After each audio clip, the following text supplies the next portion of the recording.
Hello everybody and welcome back to Tom Talks Stuff. I'm Gleeman Tom and welcome to the first ever News of the Weird. Today we'll be discussing some unusual animal stories ranging from the rise of the squirrels, you laugh now, just wait, to snail racing and then all the way to shark theft. Now that one sounds exciting. Searching for the bizarre, the strange, the news of the weird. Alright, I mean, come on. Who else just wants to jump to the shark theft? Tell me that doesn't sound exciting. I mean, who would really care? I mean, come on. Alexa, what do you think? No, you have to do them in order. You're such a tease, Alexa. Fine. We'll start with my worst enemy, the squirrel. Okay, I gotta admit, to be honest, this story doesn't have a whole lot of meat to it, you know? It's just a short, funny scenario that actually happened in real life. Completely harmless and adorable.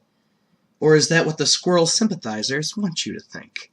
On Thursday, August 9th, 2018, a German man walking down the street found himself pursued, stalked, terrorized by a baby squirrel. That's right, no matter how far the man walked or where he walked to, the squirrel would not stop following him. Panicked, the man called local authorities, who arrived soon on the scene. Yes, you laugh. Laugh all you want. Apparently you don't realize, or do not have an experience with squirrels. What was that? Oh, you want to hear my experience with squirrels? Oh man, I'd be happy to tell you. So out in front of our house, we actually have two magnificent black walnut trees, and they look positively gorgeous in the fall. Like, they're wonderful trees. However, with nut trees comes squirrels, and we have like a family of squirrels living in these trees, and they're monsters. Of course, with the nuts, they're constantly chewing on them and breaking them into pieces, and they throw them at you. I'm not even kidding. The dogs, the cat, and myself. I was driving into the driveway once, threw one of them at my windshield. I saw it happen. It was ridiculous. And if I don't sweep up the driveway and sidewalk on a regular basis, you're apt to get these nuts, or these shards of these pieces of nuts stuck into your foot or your shoes or cutting them open. And to be honest, I've had both happen and it's not very pleasant. And I am a little suspicious about how many of those damn shards end up right at the end of our driveway. There is only one branch over our driveway. There should be no reason we have that many broken shards. My only theory is that they're trying to pop the tires of our car, stranding us to their mercy. But it hasn't happened yet, because I sweep them up. Yeah. Alright. I'm sorry about the tangent, but someone had to expose the squirrels of the truly nefarious evildoers that they are. Back to the unnamed German man. So when police arrived on the scene, and they did arrive on the scene, the squirrel fainted a bit ways. It stopped following the man. And what apparently happened is that the baby squirrel had lost its mother and had imprinted on the man, looking for a new caregiver and home.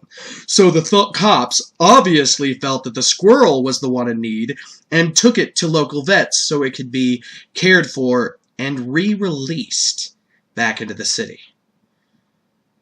Squirrel sympathizers, man. They're everywhere. Everywhere. Spreading chaos. When will it end? Moving on now to our next story, we're gonna go on to... Alexa, can we do the shark story yet? No, you have to read the snail story first. Damn, Alexa. You're supposed to bring joy and happiness, but all you bring me is frustration and waiting. Alright, since we have to put off the shark theft story again, I guess we'll head into the heart-pounding experience that is snail racing. Now, I was making my jokes, but to be completely honest, for some reason, this kind of tickled my fancy. I actually found the concept very amusing, and I kind of like it. Basically, in around Norfolk, England, ever since the 1960s, they've been holding snail racing competitions. Which happens is people can either bring in a snail from home or they can select a snail from the organizers. And they put the snails in a ring in the middle of a 13-inch wide wet cloth. And then when the snail master, you heard that right, the snail master, when this guy says, ready, steady, slow, the race begins. And I just liked it. I really did. There was something about it. It just really caught my attention, and I kind of liked it. Like, anyone want to start an American snail racing league? I don't know. I don't know. It just looked really fun. On a couple of the news sites when I was researching this story, I saw videos of this, and there were crowds of people standing around screaming for their squirrels to win. I mean, there was this one woman who apparently took the winning snail, one of the winning snails, from her garden, and she told him, if you don't win the race, I'll squash you. It's ridiculous. I saw this little kid, and his face was painted, and I'm guessing it was like to match the paint on the snails, because yeah, they paint the snail shells, and from the look of it, it was like some kind of watercolor. So people who are really loving animals, don't worry. It looked like something they completely wash off. But it just, people getting so into it, and that each race would take several minutes. And imagine in this situation, just having a good time out there, wanting your snail to win, and you're screaming yourself hoarse, and your snail is getting there, he's getting there, because it takes a while. And just before he's about to hit the finish line, he turns and instead crawls up the shell of another snail. Can you imagine the frustration and just amusement on it? I'm kind of not kidding. Anyone want to start an American league? I don't know. It was an amusing story. On to the shark theft. Oh my god, it's finally time. It's finally time. Who else has been hyped up for the shark theft the whole video? I mean, god, why else have you made it all the way to this video? So apparently, 3 people stole a shark from an aquarium in San Antonio, Texas. I mean, imagine the possibilities. What kind of shark could they have gotten? I mean, it can't be a great white because there are no great whites in captivity, or the few juveniles that haven't really lasted very long. It had to be either re-released or died. It could be a tiger shark. Tiger sharks are known as the garbage men of the sea, eating practically everything.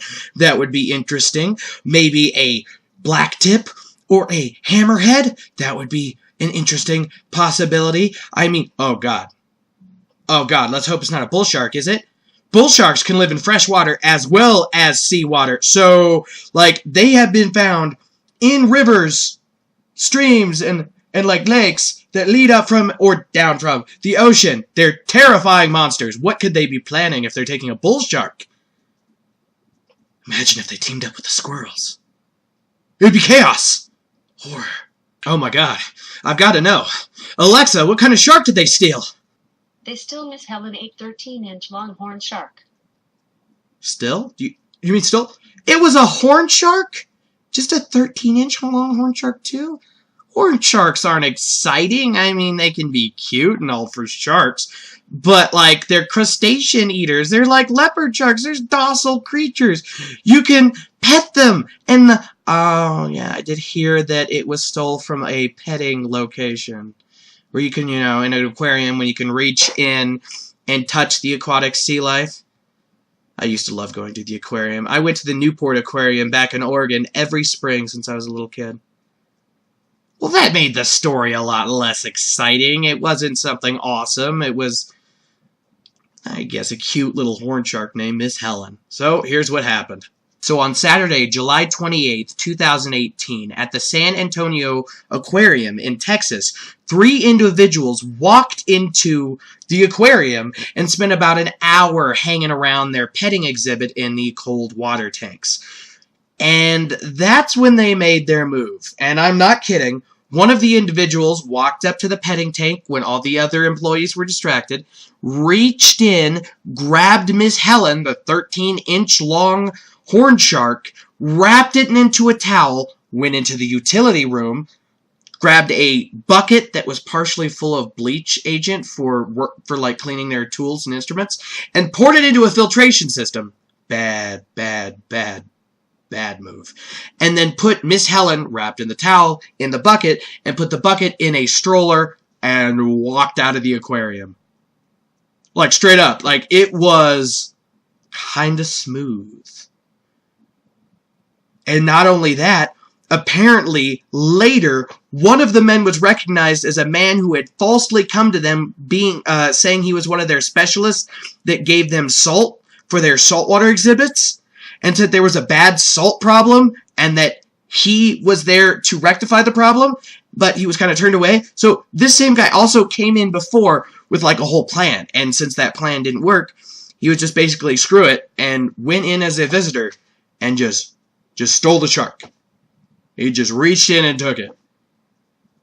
That was ballsy. Like, it sounds bad because for a second, I always go, damn, that was smooth. That was amazing. Like, not cool, but kind of impressed. And then you look at the incident that they actually caused. So they were actually so smooth about this whole theft that employees didn't really actually understand what was going on until the thieves were actually out the door and heading to their truck. And employees came up to them but were denied a look into the truck or the stroller, and then the guys just drove away. Just like that. However, just in case anyone was worried, Miss Helen was safely recovered a couple days later, and she was perfectly fine. Apparently, the man who stole her had a whole kind of aquarium set up in his garage, which also sounds pretty cool, because, like, I would really love my own kick-ass aquarium, but they're kind of expensive, so I actually have to save up just to get myself a couple freshwater fish, and then I have to go on from there. But what bothers me is that I'm very happy that Miss Helen made her way home. I really am. Back to the aquarium, back to where she's safe. It's wonderful. I am a marine life fanatic. But my problem is this guy was actually almost praised, not for the theft at all, but the fact that the shark was okay after several days, because sharks are very temperamental creatures to actually keep alive. So the fact that he took care of it meant he knew a little of what he was doing. My problem with that is that, first of all, when stealing the shark, he put it in a bucket that still had remnants of bleach in it. Whether the shark was wrapped in a towel or not, that just, as a shark fanatic, that just upsets me. Secondly, the man poured bleach into the water filtration system for their cold water exhibits. Do you understand what that means? I mean, honestly, it means that every tank connected to that water filtration system was affected. And for all of you, they're like, well, a couple, like, dead fish. I mean, honestly, who cares? It affected the baby seahorses. I bet you care now, don't you? Baby seahorses? Are you really good? Oh, yeah. Yeah. But thankfully, the crew of the San Antonio Aquarium sprung into action like superheroes. Like, I honestly do not know how they knew this was a problem. Maybe there was an alarm going off, or maybe, like, they had a notification. Like, everything's digital nowadays. A lot of water temperature stuff is kept digitally, so maybe they were notified. And they went back, and I'm sorry, I need to read what it's called. Quick thinkingly, they poured something called sodium thiosulfate, or STS for short, which counteracts bleach immediately. So they saved all the exhibits like badasses. And then after that, you know, the guys who stole the sharks, like, they had their truck and they just drove it away. So, of course, they were found because the license plates were in everybody's view. Like, everybody's view. Man, them guys were kind of stupid. I mean, it was smooth, and I kind of admire the aquarium setup and kind of jealous of it, but you just walked in and took it and walked out while people saw you take it. So it just, it didn't work out well for them, did it? It did not work out well. All right, folks. Well, I think that's the end of our first News of the Weird segment. I had a lot of fun doing that.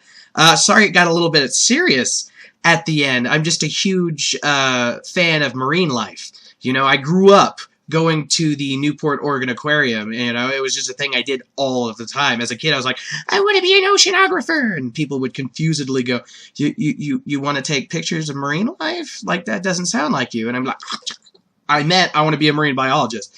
Because for some reason, and I mean for years, I got those two mixed up, like, every time. And they don't sound the same at all. So it was really odd. Yeah, that's it. I hope you liked the video. My question for you, everyone out there, is what is your favorite species of marine life? And would you like to join my American Racing Snail League? Because, like, yeah, a lot of potential, right? Like, obviously. And lastly, and most important, are you going to side with us humanity or the squirrels? Well, whatever you decide, I hope you have a wonderful rest of the day wherever you are. Morning, afternoon, or evening. I'm Gleeman Thom, and I'll see you again on Wednesday. Take care. Peace out. Bye.